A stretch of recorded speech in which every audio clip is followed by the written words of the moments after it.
Right, no mucking about today. Ryzen 7000 processors and X670 is here. At the annual Computex keynote, the first true details of the next generation of AMD gaming PCs has emerged, and we now know what features we're going to get and a first idea of the performance we'll be able to achieve with Ryzen 7000. There are a lot of great things here, and overall I am impressed, but equally there are a couple of more unusual points that we do need to talk about. So let's dive right into it after a short word from this video sponsor. Corsair's K70 RGB Pro is the perfect keyboard for gamers wanting the true PC gaming experience. Featuring a luxurious aluminium frame, gorgeous RGB lighting and Cherry MX mechanical key switches, this is a keyboard that is guaranteed to level up your game. Get yours today with the link below.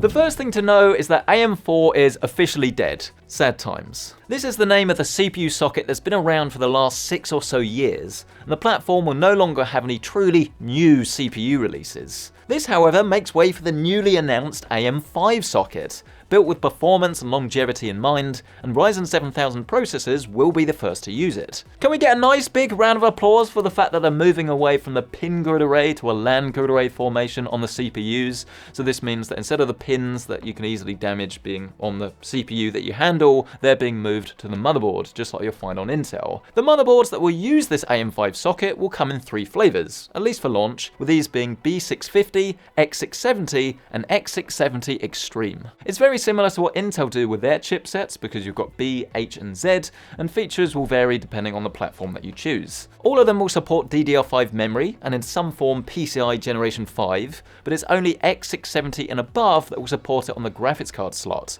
B660 has to make do with support for Gen 5 storage only. The reason for this, of course, all comes down to price, because while PCIe Generation 5 is brilliant, it is more expensive to implement, and if you're wanting to make a motherboard for £125, let's say, to have PCIe Generation 5 on everything is clearly just not really feasible at the moment. Maybe in the future, but not for now. However, hold the phone for a second, guys. Something that they didn't mention, and I do want clarification on, is all about overclocking, because as you'd expect, the higher end boards support overclocking. Great. But usually with the B series chipsets from both Intel and AMD, it does at least support overclocking on the memory. So if you buy a fast kit of memory, you can enable XMP, and boom, your computer is running faster. They didn't mention whether this will actually support it this time on B650, and if it's not the case, that would be very disappointing, but I will reserve judgment until we get more details. On the plus side though, AMD will offer the largest amount of PCIe Generation 5 lanes, and while exact details are scarce at the moment,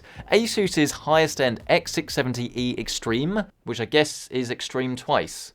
Double Extreme, it's too extreme, has Generation 5 on 2 graphics card slots and 4, yes, 4 M.2 storage slots. This is absolute madness. However, don't forget that we are currently comparing the current generation of Intel that when these are released will probably become the previous generation of Intel because they're also releasing new motherboards and new CPUs later this year. So whether AMD's claim of the most PCIe generation lanes will actually stand up, it could all change in an instant. A blink and you'll miss it moment is with DDR5 memory, as all AM5 platforms do support it. Brilliant. You can get lower latencies, higher speeds, denser modules, but it does look as if it's going to be DDR5 memory only. You won't be able to find DDR4 compatible motherboards with AM5.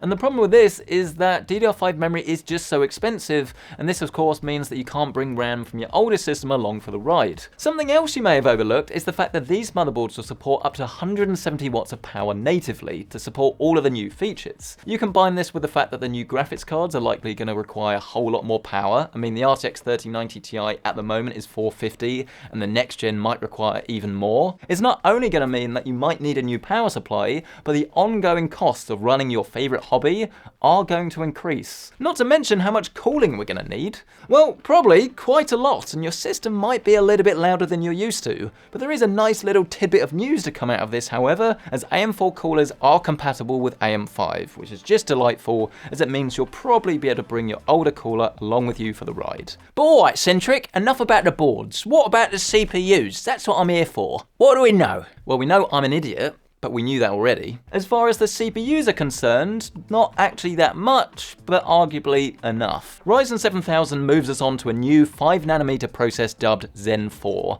and it looks like a reasonable jump in performance and features, but nothing super crazy. Integrated graphics will feature on a lot of their chips, it seems, with support for up to 4 display outputs, including HDMI 2.1. We saw the 16-core chip running at 5.5 GHz while gaming, which is very impressive, and there's a reported 15% increase in single-threaded performance, and a 31% difference in multi-threaded Blender versus Intel's 12900K. 15% more single-threaded performance, this is probably going to translate into what, around about 10 to 15% higher frame rates? Is this enough?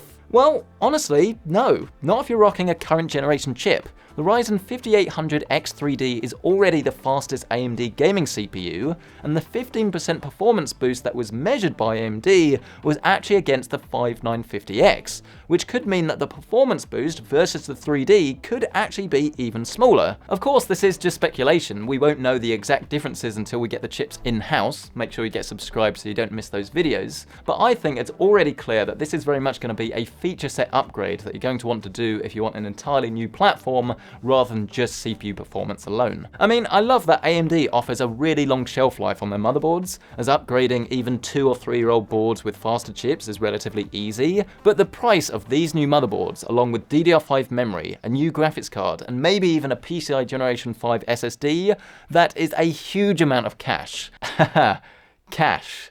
Get it? Memory, CPUs, cache. Anyway, more performance is always good, but don't go thinking that this is going to be the most important upgrade you can make to your system, when in terms of gaming frame rate alone, it might not be as effective as you think. After all, AMD, Nvidia, and Intel are all offering new discrete GPUs this year, and this is far more likely to give you more performance. I really think you honestly need to think about what it is that you want out of your new PC, and rather than getting all excited and throwing a load of money at a new platform, you really need to decide whether this is actually right for you and is going to be money well spent. Because for loads of people it absolutely is, it just might be that your upgrade cycle is in a year or two, rather than right here, right now, when it launches. The question very much goes out to you guys on this one though. Will you be upgrading? Are you excited? And ultimately, what do you think of AM5? Is it something that you think is going to be a big hit? Or is it going to be a little bit of a slow burn? I'd love to hear from you. Smash that like button if you've enjoyed this video and get subscribed. It honestly helps out so much you wouldn't believe. And if you do want to check out current pricing on the very best builds that you can build right now, then you can find these linked down below. And while you're there, be sure to hit up Corsair's epic new keyboard, the K70 RGB Pro. With Axon hyper-processing technology, you get 8000Hz hyper-polling, 4000Hz key scanning, and a whopping 20 layers of RGB lighting. Grab yours today with the link below. But thank you so much for watching. I'll catch you in the next one.